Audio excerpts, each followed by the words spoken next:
네, 길을 걷거나 대중교통을 이용할 때 고개를 숙이고 스마트폰을 이용하는 사람들 많이 보게 되죠. 이처럼 이 스마트폰이 대중화되면서 목 디스크 환자도 늘어나고 있다는데요. 실제로 국민건강보험공단 목 디스크 환자 현황에 따르면 스마트폰이 본격적으로 쓰이기 시작한 2010년부터 목 디스크 환자가 12.3% 증가했습니다. 그래서 오늘은요, 이 목 디스크의 원인과 치료 방법 그리고 예방법까지 비즈인사이드 초대석에서 알아보도록 하겠습니다. 자, 도움 말씀 주실 분 신경외과 전문의 황상원 원장님 모셨습니다. 어서 오세요. 네, 네. 안녕하세요. 요즘 이제 스마트폰 사용하는 분들 많고 또 장시간 컴퓨터 사용하는 분들도 많아서요. 이렇게 목 통증을 호소하는 분들이 늘어나고 있는데 네, 이게 또 목 디스크의 초기 증상이 될 수도 있다고 하더라고요. 네, 그렇죠. 그렇다면 목 디스크가 뭔지 또 어떤 증상을 통해서 목 디스크임을 알 수 있는지 설명을 좀 부탁드릴게요. 네, 목 디스크란 목뼈 사이에 있는 연골 구조물을 말합니다. 그래서 뼈에 비해서 비교적 약한 구조물이기 때문에 비교적 젊을 때 손상을 받기가 쉽습니다. 그래서 초기에는 목 자체의 통증으로 오기 시작하지만 이것이 뒤쪽에 있는 신경을 누르게 되면 어깨나 팔, 그리고 겨드랑이, 그 날개 축지 같은 곳으로 통증이 번질 수가 있습니다. 그래요. 그러니까 손이 저리거나 어깨가 아파서 병원을 찾았는데 굉장히 놀랍게 뭐 손과 어깨가 아니라 목 디스크 진단을 받는 경우들이 있다고 하더라고요. 네. 그러면은 이런 증상은 목 디스크와 어떤 연관이 있는 건가요? 목 디스크 뒤쪽으로는 우리 어깨나 팔로 지나가는 신경이 있습니다. 그 신경을 자극하게 되면서 나타나는 증상인데 목 디스크가 손상이 커서 신경을 많이 누르면 누를수록 처음부터 어깨 그리고 팔까지 그리고 손까지 내려가는 증상이 나타날 수 있습니다. 그렇군요.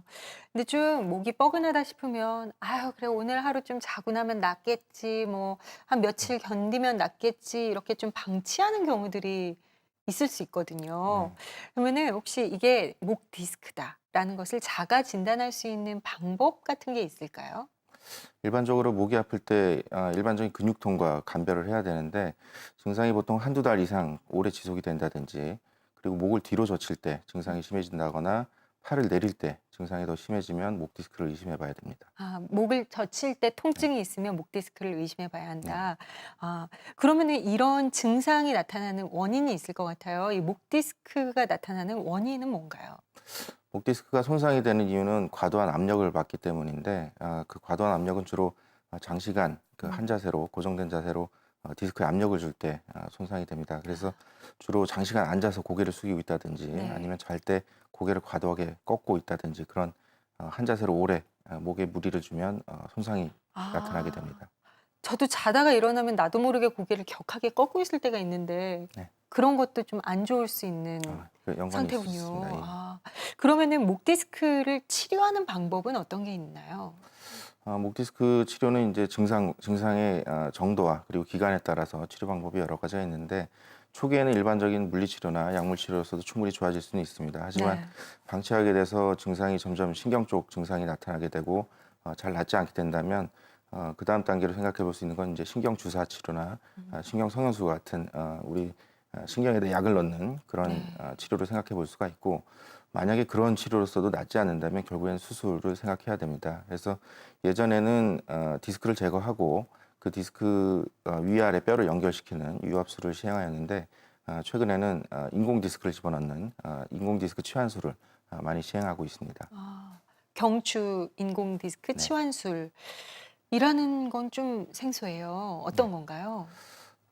말 그대로 디스크를 제거하고 그 부위에 인공 디스크를 집어넣는 것인데 여러 어르신들께서 하는 무릎 인공관절 수술이나 네. 아니면 치과에서 하는 임플란트 수술처럼 기존의 조직을 제거하고 새로운 인공적인 보형물을 넣는 것이라고 생각하시면 됩니다.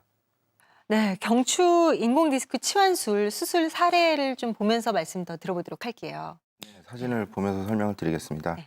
40대 중년 직장 남성이십니다. 오른쪽 어깨 통증과 목에 심한 통증을 주소로 내원하셨고 한 3개월 정도 증상이 지속됐는데 주사 치료로 호전이 없어서 수술을 받으신 분입니다.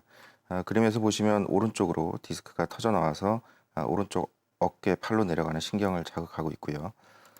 수술 후에 디스크가 제거돼서 신경이 풀려 있는 모습을 보여주고 있습니다. 그리고 앞쪽에는 인공 디스크가 들어가 있고요.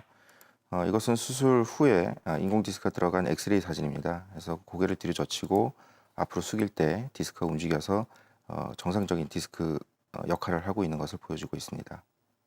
아무래도 이 목 디스크라는 게 목이라는 게 이게 조금 잘못되면은 큰일 나지 해서 수술적 치료를 좀 꺼리시거나 두려워하시는 분들도 있을 것 같아요. 그렇지만 또 수술이 필요한 분들도 분명히 계시잖아요. 그러면은 목 디스크 수술이 꼭 필요한 사람은 어떤 증상을 갖고 있는 사람인지, 또 어떨 때 비수술적 치료 아닌 이 수술적인 치료를 꼭 받아야 하는 건지 좀 궁금해요. 대부분의 목 디스크는 비수술로서 충분히 좋아질 수는 있습니다. 하지만 그런 비수술적인 방법으로서 낫지 않는 경우들이 있거든요. 주로 우리가 1, 2개월 이상 그런 비수술적인 치료를 했음에도 불구하고 증상이 가라앉지 않는다든지, 팔에 힘이 빠지기 시작한다든지, 아니면 걸을 때 다리 힘이 빠진다든지, 아. 아니면 잠을 못 잘 정도의 통증이 심하다면 그때는 아무래도 수술적인 치료 쪽으로 고려를 해봐야 될 것 같습니다. 수술을 하게 되면 이 수술 시간은 한 어느 정도 소요가 되나요? 그리고 수술 후에 일상생활이 바로 좀 가능한지 어떤지도 좀 궁금합니다. 시간은 보통 1시간 정도 생각하시면 음. 됩니다. 물론 이제 환자분들의 어떤 병의 정도에 따라 좀 다를 수 있는데 그 정도를 예상하시면 되겠고, 회복은 바로 일상생활이 가능하고요. 그리고 하지만 입원 기간이 한 3, 4일 정도는 필요합니다. 그렇군요. 그러면 수술을 하고 치료를 한 후에 주의해야 할 점이 있을 것 같아요. 어떤 거를 좀 이렇게 조심해야 할까요? 수술 직후에는 어느 수술이나 마찬가지로 수술 부위에 어떤 관리가 필요하고요. 그리고 아무래도 수술 부위가 자리 잡는 데까지는 과도한 움직임이나 아니면 한 자세로 너무 고정된 자세를 유지하는 것은 좋지가 않습니다. 음.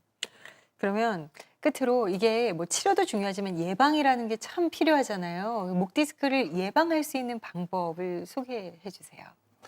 결국에는 병의 원인이 되는 것을 제거하는 것이 제일 중요한데, 네. 아까도 말씀드렸듯이 이 장시간 오랫동안 목 디스크에 압력을 주는 자세가 좋지가 않습니다. 그래서 자주자주 목을 뒤로 젖혀서 하는 스트레칭을 한다든지, 음. 장시간 앉아서 아니면 고개를 숙이고 하는 자세를 피하는 것이 제일 좋습니다. 신경외과 전문의이신 황상원 원장님과 함께 목 디스크의 원인 그리고 치료법인 경추 인공 디스크 치환술에 대해서도 알아봤습니다. 나쁜 자세는 목 근육에 지속적인 스트레스를 주고 이것이 쌓이면 이제 목 디스크라는 큰 문제를 발생하게 되는데, 간간히 목을 이렇게 뒤로 젖히는 운동이나 턱을 당기는 운동을 반복하고 컴퓨터나 운전을 할 때 고개를 내미는 행동만 줄여도 목 디스크를 예방할 수 있다고 하니까요.